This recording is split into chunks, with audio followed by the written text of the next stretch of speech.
kehidupan kepada keluarga dan para sahabat tabi'in tabi'ut tabi'in. Khusus yang kita hadir pada malam hari ini senantiasa mendapatkan syafaat dari baginda Rasulullah sallallahu alaihi wasallam. Jamaah salat isya dan tarawih yang dimuliakan Allah Subhanahu wa taala, kesempatan malam hari ini kita selaku al-muslim akhul muslim, antara muslim satu dengan muslim lainnya, senantiasa saling berdoa. Kita berdoa kepada Allah Subhanahu wa taala agar kiranya saudara-saudara kita yang sedang ditimpa sakit, Allah berikan kesembuhan segera.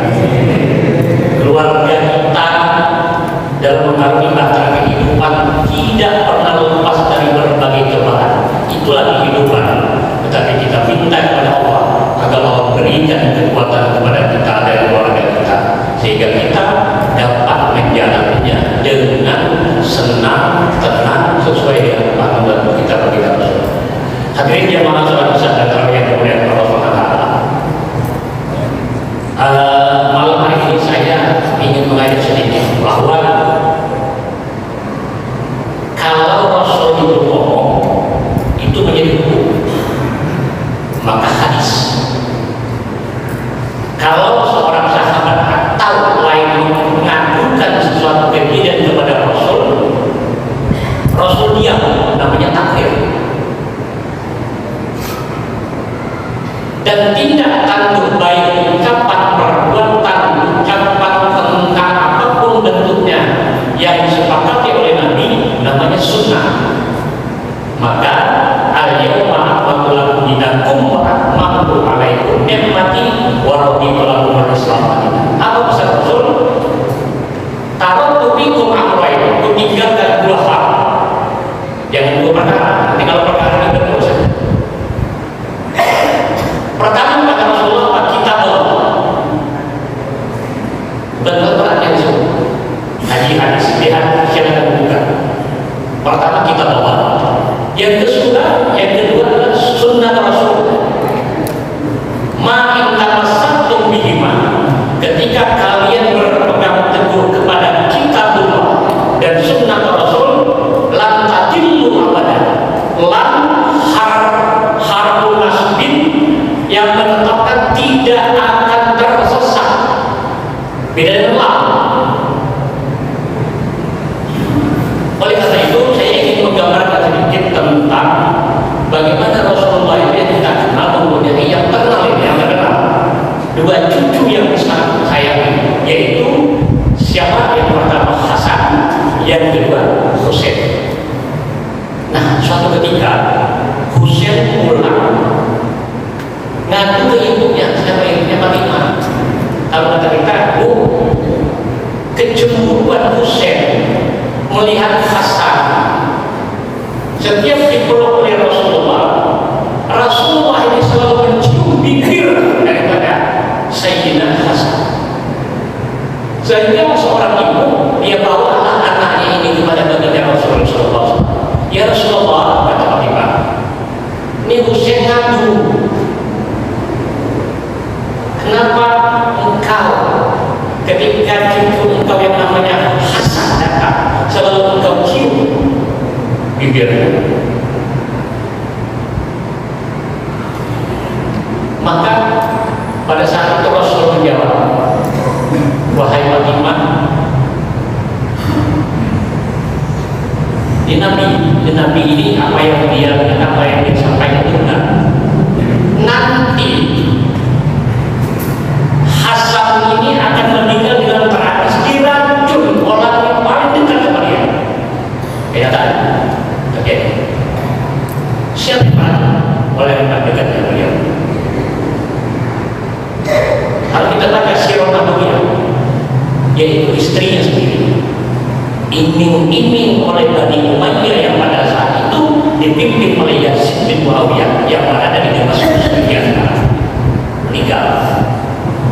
Lantas dipeluklah Husain oleh baginda Rasul, dicium itu lehernya. Nah, pada saat Rasulullah mencium, maka Rasul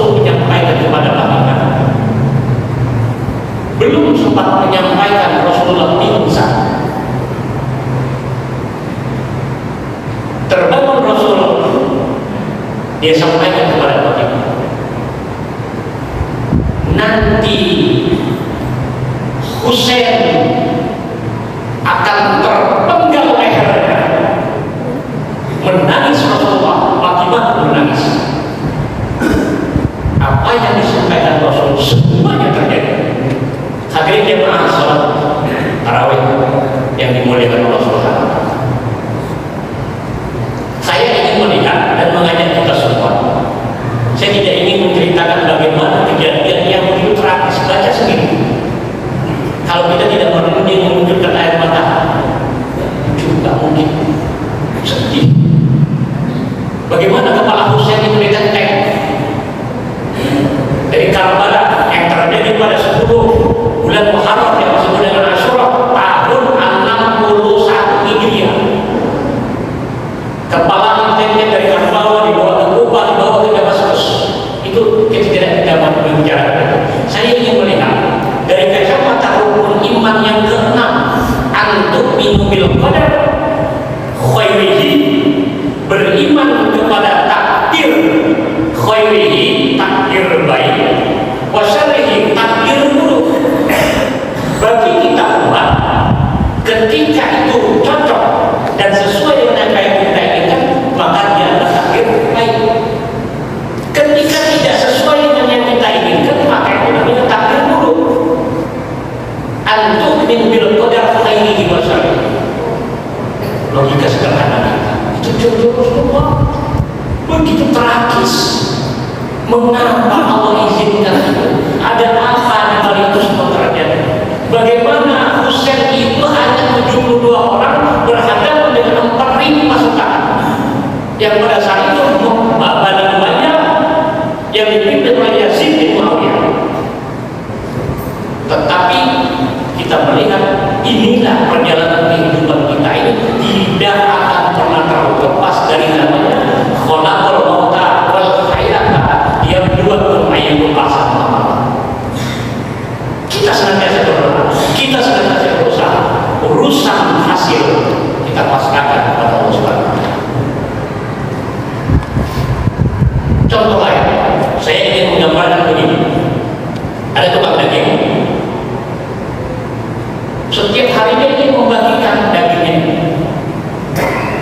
kepada penduduk-penduduk sekitar yang datang ke pasar, sehingga di masyarakat menyatakan bahwa tukang daging ini begitu dermawan, sementara orang kaya yang sekarang itu tidak pernah memberikan impaknya atau sedekahnya. Nah, gambar ini suatu ketika Allah panggillah, artinya meninggallah si orang kaya ini, si tukang daging ini yang sering mendapat bagian itu datang nggak ngasih lagi.